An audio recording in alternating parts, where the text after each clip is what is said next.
Welcome to the Lifebox Media Channel here with RockNPod founder Chris. How are you today? Great, how are you? Very good, thank you. So tell us a little bit about your event, my friend. The band's playing in the background. Yes. We can hear right now. Yeah, David Ellison from Megadeth is actually on stage right now. So, the 12-year-old in me is screaming about that. So. Right. But yeah, so essentially the way this started was I'm a music podcaster and I've done it for about 8 years, and a lot of us would do appearances with each other over Skype. So.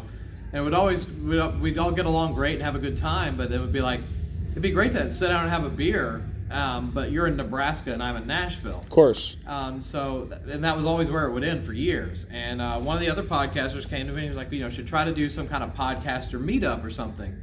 So I was like, well, okay, how are we going to pay for something like that? And he's like, well, GoFundMe or something like that. And I'm like, okay, cool. And he's like, Nashville's a good place to do it. And I'm like, that works for me. I don't have to travel.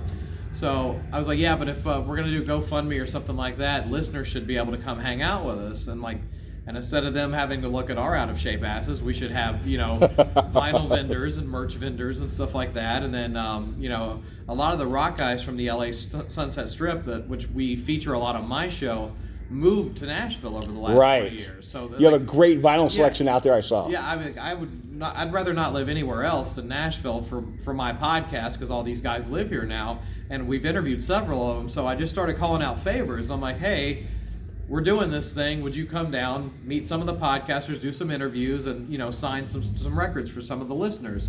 And I got way more yeses than no's, surprisingly. Right. So initially it wasn't even supposed to be a convention. It was just going to be a meetup, and it turned into a convention. And the first year we did it, and it was great. We did it in a little strip mall event center, and had a good turnout for that. And all the artists just loved it. And and radio and mainstream media kind of turns its back on a lot of the classic rock bands. Sure. Now, especially don't cover their new stuff. Right. And a lot of shows like mine, we love to promote those bands. And so it kind of accidentally became a legitimate promotional arm for a lot of these artists. And we did it again last year at a place called the Nashville Palace. It's like an old school Nashville honky-tonk. Great place. Yeah, with a big, event space in the back, and it did better. We doubled attendance last year, and all the artists just were coming to me thanking me for having them, and I'm like, are you kidding? I grew up watching you on MTV. I'm thanking you. Right. So it's just one of those we all kiss each other's butts type thing.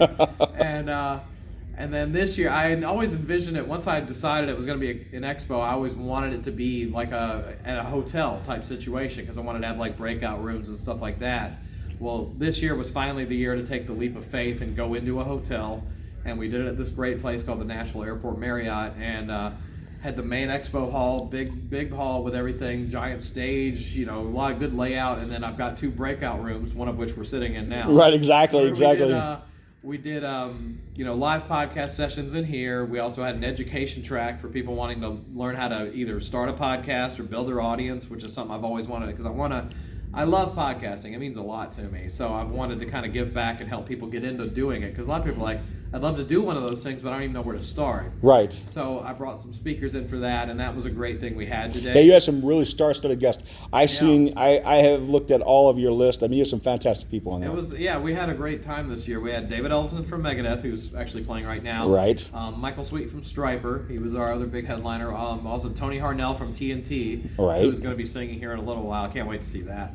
And Jason Beeler from Saigon Kick, and guys from Tora Tora, Exodus, Roxy Blue, Every Mother's Nightmare. I mean, the list goes on and on. Toby Wright, who is a producer with an amazing discography, worked with Korn, Kiss, a bunch of people.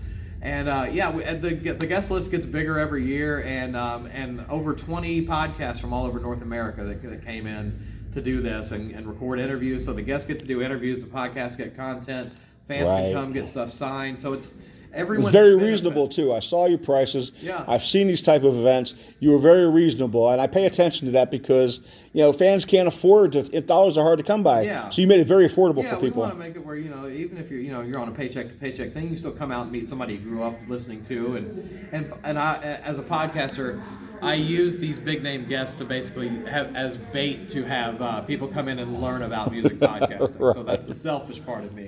And it works though. Like every show always says, "Oh, my audience grew after I did this expo." So that's kind of the nuts and bolts of how it works. Right. And now, as far as the fact of where can we find you on your podcast, and give me a little bit of information about your podcast. My show is called the Decibel Geek Podcast. I have a co-host named Aaron Camaro, and he is he's a rocker to the core. And we've been doing it for about 8 years. Best place to find it is decibelgeek.com, and of course, everywhere you can find iTunes, iTunes, Apple, everywhere that you listen to a podcast. Yeah, everywhere that podcasts are sold for free.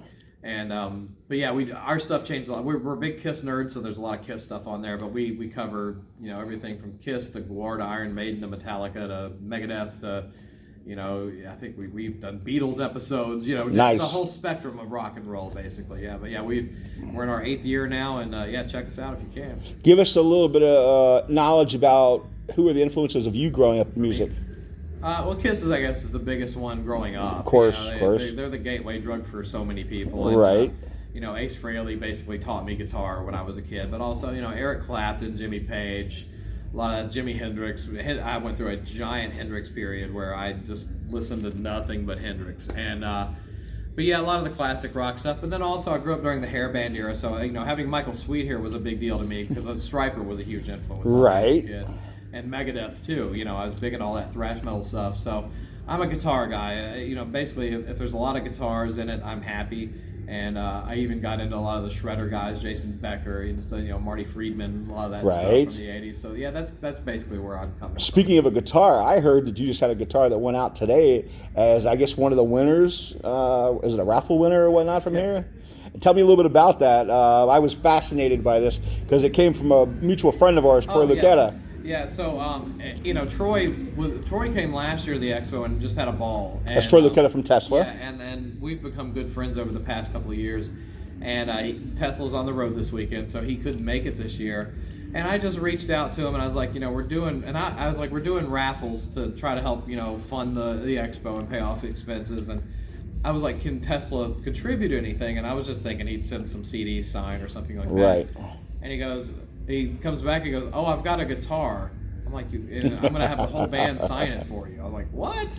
And so they were in Chicago on a tour stop, and they got a brand new Ibanez acoustic, got the entire band to sign it, gave it to Linda, his wife, and she came back and I picked it up from her. So I owe a huge debt of gratitude to Troy. And a lucky fan. Yes, yeah. I hated to let the thing go. I'm not gonna lie, I did play the intro to Song and Emotion on it just for a couple of minutes. But I heard that story earlier, and I was just going to bring it up, so you just kind of rolled right into that. Yeah. That was fantastic, and big shout out to Troy Lucetta. Thank you, man. I'm sure that fantastic guy from Tesla. And but now, as far as the fact of you have plans for next year on this already, right? Slow down. But yeah, I mean, it did so successfully. I mean, we doubled attendance last year, and I think we pretty much doubled attendance this year. That's nice. So it's kind of a steam train, and we just got to keep going on it. So yeah, we're gonna do it again next year. Now I heard that you have people from many states here. Yes. So do you know how many states? Because I heard it was a pretty good amount of states. I don't know the exact number, but from everywhere, really. I mean, a lot of out of towners come to this thing. Yeah, I heard you had people that were from Chicago and other outside of the areas. Yes, I mean, I knew you had a couple California people here. Pittsburgh, even a couple Canadians came. So yeah.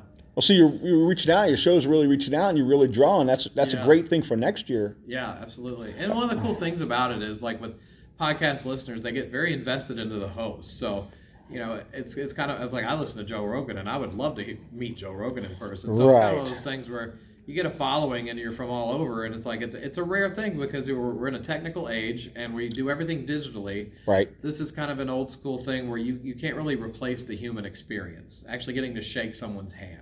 So that's one thing the internet can't take away, and I think that's why this does so well every year. Yeah, I see the people coming in, and even just walking through the hall, seeing some of your stars walk through the halls was really great. I mean, you're coming out of the restaurants and just walking through the halls and everything else coming through. And obviously, we stopped and spoke with numerous guests of yours earlier, but that was really, really cool that. And they were fantastic. I seen with some of the fans and everything else. So, and you have a great fan base because everybody knew everybody going by. Yeah. Yeah. Everybody knew everybody in the merchandise. And so where can everybody find you for the Expo, and where can everybody find you for your show, and give me all your official social media? Yeah, so The Expo, just go to RockNPod.com and also just look up RockNPod on any of your social media channels when we're there. We'll be probably doing a save the date thing in the next few weeks. Oh God, my wife's gonna kill me. Once you recuperate, we'll wait to show that to her for a couple days. You know? For my podcast, DecibelGeek.com is the best place you can go. Also, and go to any of your podcatcher apps. You can find us on there. Does that drop a certain day? Well, we always shoot for once a week, but okay. I'm not throwing any rocks there, my friend. I'm not making promises. Right. But we have a backlog of over 350 episodes, so there's plenty to tide you over if you're new to the show. And then for me, my name is Chris Czynszak. It's a Polish name, and it's Czynszak.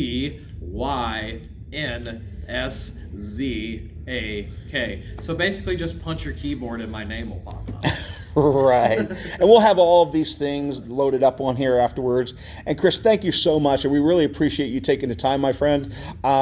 We got introduced from mutual friends, and I was so glad that they convinced me to come down tonight. Oh, me too. And, you have anything to say to your fans? Oh, just thanks everybody for the support, and I've had a great team of people helping me out through these things, and all the rock fans that come out and support of the podcasters and it's a lot of love. It's just a love. Oh yeah, from your vendors to your security people we've talked to and everything. You've had a really, really nice staff. Yeah. And that's I've been to a lot of different comms and stuff like that, and some are great and some are. But all your people have been fantastic that we've spoken to. Yeah, I'm blessed to have so many good people in my life. So I thank all of you.